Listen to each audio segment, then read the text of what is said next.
Ever since it was launched, the Toyota Innova has been the king of the MPV segment, and no competitor has been able to dethrone it so far. It's just knocked everyone out of its path. But very recently, Tata have launched the Hexa and they have upped their game. In the meanwhile, Toyota have also upped the prices of the Innova. So does that make a difference?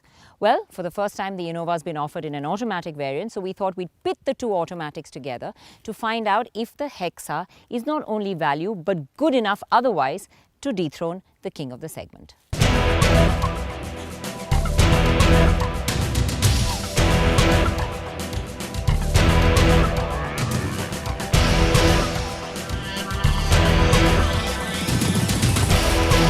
Let's first take a look at the prices of the top-end variants of both cars we're comparing. Now, that's already a big difference there, but what we need to see is the tried and tested Innova worth that difference? Well, what we found out at the outset, or should we say inside, threw up a surprise.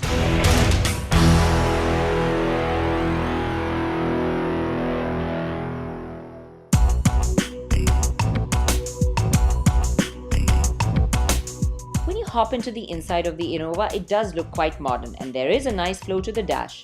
However, there does seem to be a mix and match of too many materials and textures, especially when you compare it to the Hexa, which is smart but simple. In contrast, the Innova feels like it's trying too hard. The quality of plastics in the Innova also feel a little lower as far as this comparison goes. Still, the new semicircular lighting in the roof of the rear seat is a smart touch, and the cabin remains a spacious and practical one with ample storage. The quarter glass in the front pillar also makes visibility around corners better than the Hexa. Now, we always looked at the Innova interior and admired it. It made you feel like you were in a premium car. But in this comparison, the Hexa has really surprised us. It actually feels more premium of the two on the inside, and that's largely down to the materials used. Like soft plastic on the top of the dash, which has a nicer grain. Even the harder plastics over here are not so shiny. The single coloring across the dash, the plastic chrome that's used looks much better. So overall, it lets you feel like you're in a much more premium car. But there are things wrong with this cabin as well. In comparison to the Innova, there really isn't much storage in the central console. The Innova does have the storage at the front. This has only a cup holder and the closed box. So if you're carrying coffee and glasses or a phone, there's one place to put them, or then you have to put them in the closed box, and that's a struggle to get them in and out. Also, this touch screen is just way too small for a car of this size, but it does have other equipment. Let's take a look at the list of both the cars. Well, that's how they stack up on features, but it's time to check how they match up on space overall. Well, to get into the middle row, you need to open these really large back doors. So there's a nice big access into this back seat. But for once, I'm not going to be doing this test because I'm only 5'3", so that isn't a great representation. And since I have Varun, George, our all of 6 feet tall producer with us today, I'm going to use him to check out the space in the middle row and in the third row. Varun. Well, getting in is a bit of a climb into this back seat, but I think otherwise than that, Varun is pretty comfortable. You have enough space. And I'm going to make him sit behind himself so you can see that he's all of 6 foot tall. He has a good amount of room.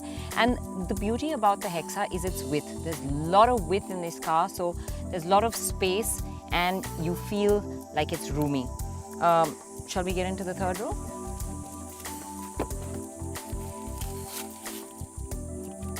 Yeah, it's a bit fiddly. Trying to get that seat up, there's a lever and access is not all that great. But once you're in, I think Varun has good enough leg room. I think he's a little low to the ground, but it's not too bad. Are you comfortable? There's a lot of space here, so it's good. I think the only thing lacking is the headroom, and over a bump or two, Varun might knock his head. But other than that, I think the back seat of the Hexa is really a spacious enough place to be for even a person as tall as him. Next up, the Innova. Varun, it's all yours. I think legroom was more in the Hexa. Okay. And I think even the width, you were sitting much further from the other seat. And besides that, how comfortable? I think the seats on the Hexa were more comfortable, and this one's firmer and flat. So Yeah. So I think overall the Hexa's middle row is better than the Innova.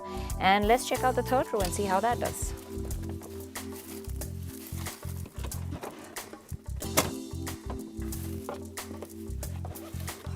Well, the flip and tumble makes it easier access, that's for sure.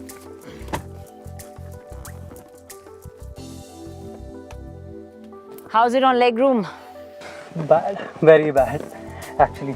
And are you sitting, yeah, you're a little bit more knees up here as well, right? Yes, yes. And headroom, you've got a marginal bit more over here, but I think overall, It's the Hexa. it's the Hexa. So, Hexa, I think, trumps the Innova middle row or third row. So, for the captain seat version of the both cars, it's definitely the Hexa that trumps the Innova on space and comfort. Now, it may seem at this point that the Hexa is at a clear advantage, but considering that we're comparing automatics, which as a variant are considered more for people who would like to drive themselves, performance and the seat behind the wheel are important. Now, while you have to haul yourself into the Hexa,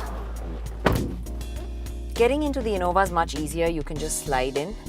And the fact that there are powered seats makes it so much easier to adjust the height.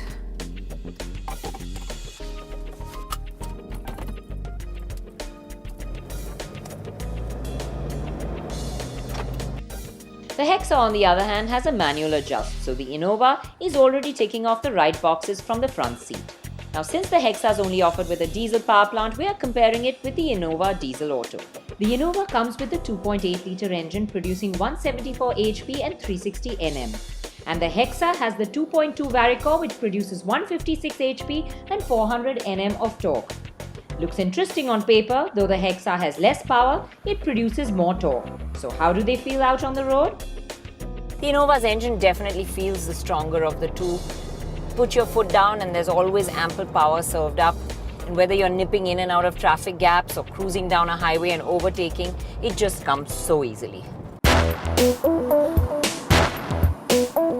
Our test figures just put a stamp on our feeling out on the road. The Innova wins the race to 100, and even after that, it just gets stronger and stronger.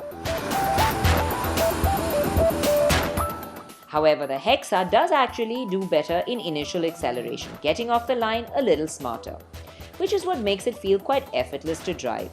It may not have the strong mid-range of the Innova or as good a top end, but you never really lack for power whether you're in the city or cruising. And as far as refinement goes, it's definitely the better of the two. Now, the Hexa's engine does make a certain amount of noise, but it is definitely more refined and feels less coarse than the Innova.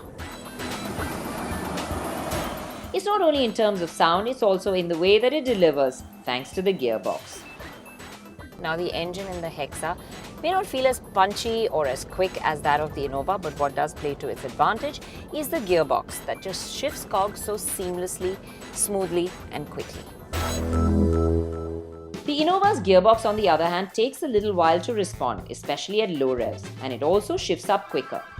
Still, the way it is geared makes it feel the punchier performer overall, and it does produce the better 20 to 80 and 40 to 100 times. Also, you can counter the little gearbox hiccup by shifting into sport mode, where it holds a gear longer and downshifts a bit quicker.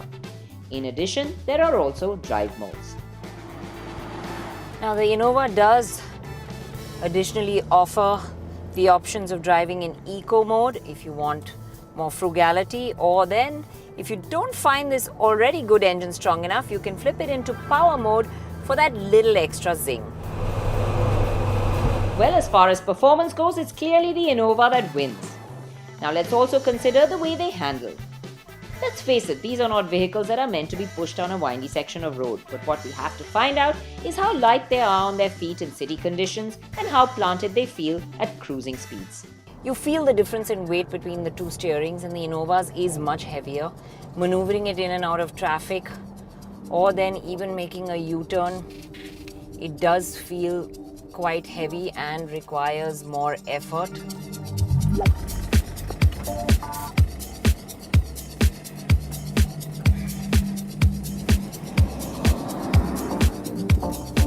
But on the flip side, as you pick up the pace or when you're cruising down a highway, this is the steering that offers more security. It makes you feel more stable, more planted, and even going around corners, it has a better heft to it.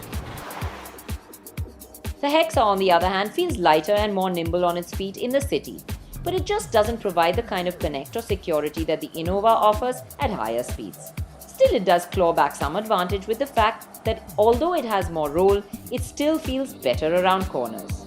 But let's see how they ride over our roads. The ride quality of the Hexa at low speeds is very, very pliant. It obliterates all the bumps, potholes, and it doesn't let much filter through.